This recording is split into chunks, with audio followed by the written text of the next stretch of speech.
Interstellar. ఇది Christopher డైరెక్షన్‌లో వచ్చిన మూవీ. సో, ఇది 2014లో అయితే వచ్చింది. Scientific movie. ఈరోజు వీడియోలో ఈ మూవీ స్టోరీ గురించి తెలుసుకుందాం. సో, వీడియోని ఎవరైతే కొత్తవారు చూస్తున్నారో మూవీ స్టోరీస్ కోసం మన ఛానల్ తప్పకుండా సబ్స్క్రైబ్ అయితే చేసుకోండి. ఇక కథ విషయానికెళ్ళిపోతే 21వ శతాబ్దం మధ్యకాలంలో విస్తారమైన పంట, తెగులొచ్చి దుమ్ము తుఫాన్ల కారణంగా మానవాళి అయితే అంతరించిపోతుంది.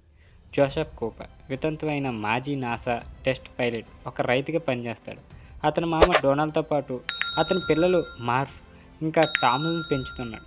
సత్యానంతరం ఇతని సమాజంలో నివసిస్తున్న కూపర్ అపోలో మిషన్‌లు కల్పితం కాదని ఆమెకు చెప్పినందుకు మార్ఫ్ ఉపాధ్యాయులు ఆమెను మందలించారు.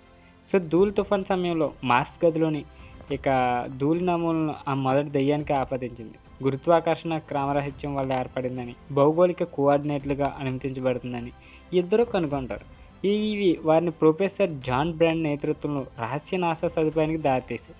అతను 48 సంవత్సరాల క్రితం శని గ్రహం దగ్గర ఉన్న ఒక వామ్ హోల్ కనిపించిందని, ఇది మరొక గెలాక్సీలో కార్గంటువా అనే కాలరంధ్రం సమీపంలో ఉన్న 12 సంభావ్య గ్రహాలతో కూడిన వ్యవస్థను దారితీసిందని అయితే వివరిస్తుంది. లాజరస్ సహాయయాత్ర యొక్క వాలంటీర్ల గతంలో గ్రహాలను అంచనా వేయడానికి వార్మోల్ గుండా ప్రయాణించారు.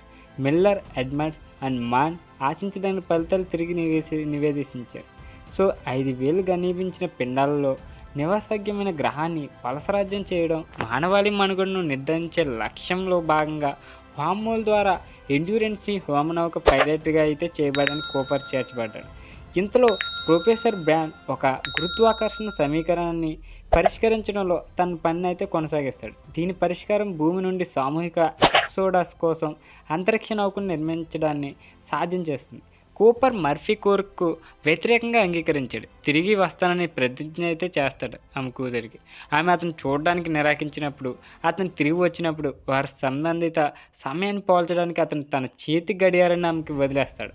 కూపర్ రోబోలు టార్స్ కేస్, ఇంకా శాస్త్రవేత్తల డాక్టర్ అమేలియా బ్రాండ్, రూమిల్లీ అండ్ డోయల్తో కూడిన సిబ్బంది శనిగ్రహానికి 2 సంవత్సరాల ప్రయాణం తర్వాత వామ్మోల్ను దాటారు. కూపర్, డోయల్ ఇంకా బ్రాండ్ మిల్లర్ యొక్క గ్రహాన్ని పరిశోధించడానికి ల్యాండర్ను ఉపయోగిస్తారు.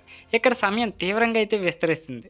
మోకాలు ఎత్తులో ఉన్న నీటిలో దిగిన తర్వాత మిల్లర్ యొక్క సాహసయాత్ర నుండి శిథిలాలను మాత్రమే కనుగొన్న తర్వాత ఒక భారీ అల డోయల్ అలా చంపి ల్యాండర్ను ఇంజిన్ అయితే నీరుగార్చింది. వారి గ్రహం నుండి బయలుదేరే సమయానికి కూపర్ బ్రాండ్ ఓర్పుకు 23 సంవత్సరాలు గడిచిపోయాయని అయితే కనుగొంటాడు. మిగిలిన 2 గ్రహాల్లో ఒకదానికి మాత్రమే తగినంత ఇంధనం మిగిలి ఉంది. అతను ఇప్పటికే ప్రసారం చేస్తున్నందున వారు మూన్కి వెళ్ళాలని అయితే ఓటేశారు. ఇది మార్గంలో వారు ఎర్త్ నుండి సందేశాలను అయితే అందుకుంటారు. కూపర్ టామ్ ఎదుగుదల, పెళ్లి చేసుకోవడం, అతని మొదటి కొడుకును పోగొట్టుకోవడం చూస్తాడు. ఇక వయోజన మార్ఫ్ ఇప్పుడు ప్రొఫెసర్ బ్రాండ్తో గురుత్వాకర్షణ సమీకరణంపై పనిచేస్తున్న శాస్త్రవేత్త. తన మరణశయ్యపై అయితే బ్లాక్ హోల్ లోపల నుండి గురుత్వాకర్షణ ఏకవచనాల పరిశీలన లేకుండా సమీకరణానికి అయితే పూర్తి చేసి పరిష్కారం సాధ్యపడిందని అయితే తెలుసుకున్న ఎండ్యూరెన్స్ సిబ్బందికి తిరిగి రాకూడదని అయితే బ్రాండ్ ఒప్పుకున్నాడు. ఇక మాన్ యొక్క గ్రహం వద్ద అతన్ని క్రయోస్టాసిస్ నుండి మేలుకొల్పిస్తారు. ఇక విపరీతమైన పర్యావరణం ఉన్నప్పటికీ వలసరాజ్యం సాధ్యమవుతుందని అతను వారికి హామీ ఇస్తాడు. స్కౌటింగ్ మిషన్లో మాన్ కూపర్కి అయితే చంపడానికి ప్రయత్నిస్తాడు. రక్షించబడితేనే ఆస్తూనే అతను డేటాను తప్పుగా చెప్పాడని అయితే వెల్లడించాడు. అతను కూపర్ యొక్క ల్యాండర్ను దొంగిలించి ఎండ్యూరెన్స్కి వెళ్తాడు. మాన్ అపరిచిన బూపీ ట్రాప్ క్రిమిలిని చంపుతుంది. బ్రాండ్ కూపర్ని ఇతర ల్యాండర్లతో రక్షించాడు. ఇక ఎండ్యూరెన్స్ పరిగెత్తింది. ఇక విఫలమైన మాన్యువల్ డాటింగ్ ఆపరేషన్లో అయితే మాన్ చంపబడ్డాడు. ఎండ్యూరెన్స్ తీవ్రంగా దెబ్బతీసింది. అయితే కూపర్ కష్టమైన డాకింగ్ యుక్తి ద్వారా అయితే నియంత్రణ అయితే తిరిగి పొందగలుగుతాడు. తగినంత ఇంధనం లేకపోవడంతో కూపర్ బ్రాండ్ కార్గంటువా యొక్క చుట్టూ స్లింగ్ షాట్ని అయితే ఆశ్రయిస్తాడు. ఇది సమయం విస్తరించడం వల్ల వారికి 57 సంవత్సరాలు ఖర్చు అవుతుంది.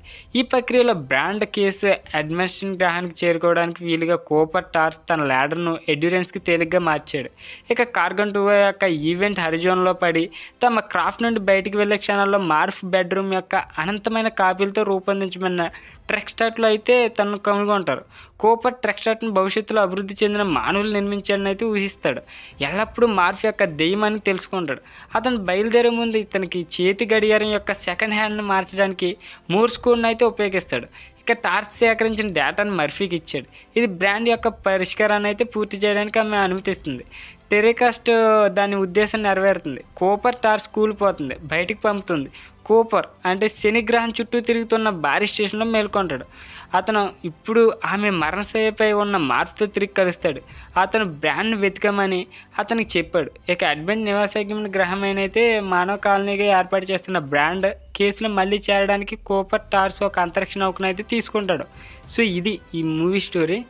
సో నిజంగా ఈ మూవీ చూస్తున్నప్పుడు మీకు బాబోయ్ సైన్స్ టెక్నాలజీ ఎంత అభివృద్ధి చెందితే మన కాలంలో ఎంత ముసలోళం అయిపోతామా, సో భూమి అంతమైపోతే ఎలా మనం బతికేదని వేరే గ్రహాలకు వెళ్ళి ఏది నివాసయోగ్యమైనది చూస్తూ ఉంటారు. సో ఈ మూవీ నిజంగా ఎక్సలెంట్ ఉంటుంది అబ్బా, టెక్నాలజీ పరంగా కానీ నిజంగా సైన్స్ పరంగా కానీ యాట్సాప్ అని చెప్పుకోవచ్చు. సో ఈ మూవీని జీవితంలో ఒక్కసారైనా చూడొచ్చు. ఇంటర్స్టెల్లర్ ఇది 2014లో అయితే రిలీజ్ అయింది.